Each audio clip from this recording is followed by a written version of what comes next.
The following program is intended for mature audiences. A democratic republic of sports.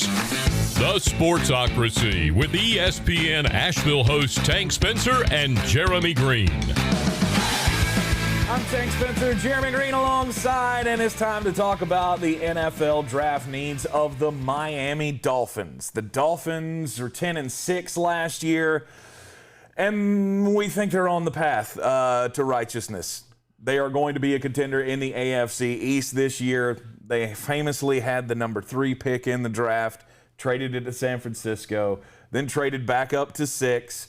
So what do they need to do with that pick? Well, they have 5 picks in the top 82, so they can add a lot of talent. Mm-hmm. I would say edge rusher is their number 1 need. There's not one at 6, so obviously they're not going to take one right there. I have them wide receiver. Jamar Chase would fit the best. Mm-hmm.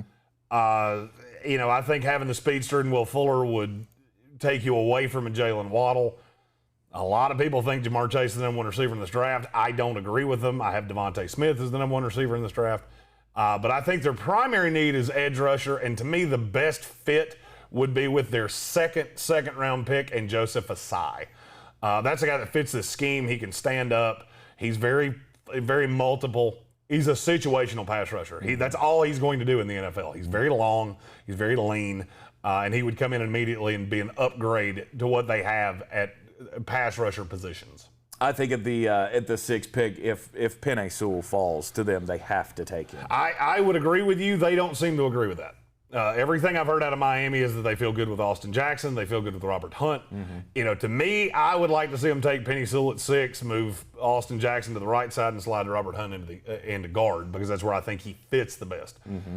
But they don't seem to agree with me, and they know their team better than I do, so I'm going to agree with them. If it's not Jamar Chase, though, because he could be gone at 5 to the Cincinnati Bengals, that's all the scuttlebutt. So who's the other wide receiver? The worst thing that could happen for Miami is that Kyle Pitts goes at 4 to Atlanta and Jamar Chase goes at 5 to Cincinnati. Mm-hmm. Because then I don't really know what they would do. I don't think you're going to take Devontae Smith. I know that there's, it's probably much ado about nothing with what he said about Tua Tagovailoa. For me, that's probably going to take me off of taking you. I think if those two went, you have to take Penei Sewell. There's not another player up there that's rated anywhere near the rest of the other guys that would go in the top 5. I think you would have to take Penei Sewell if that's how it happened. Miami also needs a running back. Let's be honest. The Myles Gaskin thing's not going to – it's not going to send anybody.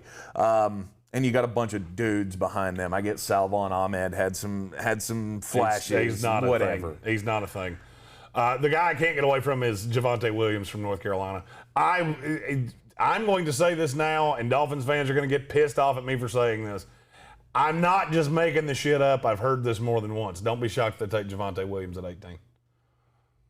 18. To guarantee they get him, because they are very high on this kid. Yeah. You notice that his stock's rising just exponentially, and it's risen exponentially in the last 3 weeks? Oh, yeah. Why?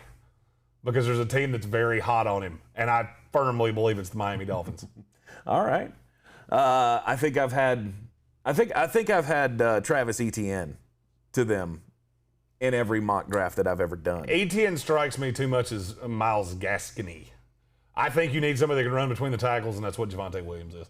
The biggest knock on him is that he doesn't play in his own scheme. Works out nicely because you don't have to do that in Miami. I think he would be a great weapon, and I think he fits Miami perfectly. Miami also needing some linebacker help. Who's the guy? Here's the thing. Playing the system that they play, it's hard to peg a linebacker because there's so many guys that are off-the-ball linebackers that play in a 4-3. Jamin Davis, Nick Bolton, Jabril Cox, I think, plays better in a 4-3 than he would in a 3-4. Mm-hmm. So I had to find somebody that I think can play that inside linebacker role in a 3-4, and it's Justin Hilliard out of Ohio State. That's a kid that I think somebody's going to get a damn steal on, and he's going to go higher than you think he will. I have him taking him at 82. I might even be too low. The knock on him is that he only played 300-some-odd snaps in college. He was always a sub guy, but when you watch the tape on him, you realize, unless he just wears down from fatigue, which I don't buy because he's built like a Greek god, I think this is a guy that should be. I have him ahead of Jamin Davis. Mm-hmm. And to me, it's not all that close. I mean, maybe it's because I didn't have enough tape on him to see the bad that I saw in Jamin Davis. But the tape on him is tremendous. Last year in the draft, they took an interior lineman in Solomon Kinley. They took a lot of them. And I still think Robert Hunt is an interior lineman. Right. I'm going to beat that drum until somebody listens to me. But do you think they need another guard to add into Eric Flowers? I know they've talked to several. I wouldn't be shocked if, Eric Flowers is just not that good. I mean, he's fine, and he gets hidden by the fact they have a lot of young talent on this line. They're sliding in the center, whose name is I'm blanking on right now for some reason. Matt Skura. Matt Skura. I'm not sold on Eric Flowers. I never have been. I mean, I think he's fine, but I don't see Solomon Kinley as a down in, down out starter. And currently he would start on this team, and I don't buy it. I think they're going to add a lineman of some kind, whether it's an outside guy and you kick Hunt into the inside, or you stick with the tackles as they are and you add an inside guy. I don't mind Solomon Kinley, and I'll be honest with you, if I was replacing either of the two guards, it would be Eric Flowers. And it could just be a long-term fit. Here's the thing about Miami. They don't have 5 real pressing needs. So it's a question of where can you improve, or where do you have guys that are coming off bloated deals. Eric Flowers is one of those.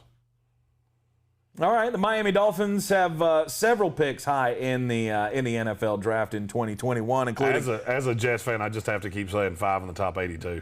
Like, it just pisses me off to no end to think about they have this much draft capital, including 2 picks in the first round that they can get day one starters on. I think the Miami Dolphins, the ceiling is very high for the Dolphins right now. Just to what you said about would they take 2 guards, Solomon Kinley, according to Pro Football Focus, was the 70th rated guard out of 80. Yikes. Okay. He's a big-bodied guy. I don't know that he can hold up to being a down-in, down-out starter. Eric Flowers is either way higher than I thought, or I'm just missing his name. Nope, there he is. He's 32. He's fine. He's much better as a guard. That's where I thought he was, but I kept sliding by his name. He's much better as a guard than he was as a tackle. Well, he would be much better as a ballerina than he was as a fucking tackle. So, you ain't no lie. April 29th, that is the first day of the NFL draft, and we'll be here for all 3 days of the NFL draft, giving you our instant analysis and reactions here in the Wicked Weed studio. WickedWeedBrewing.com.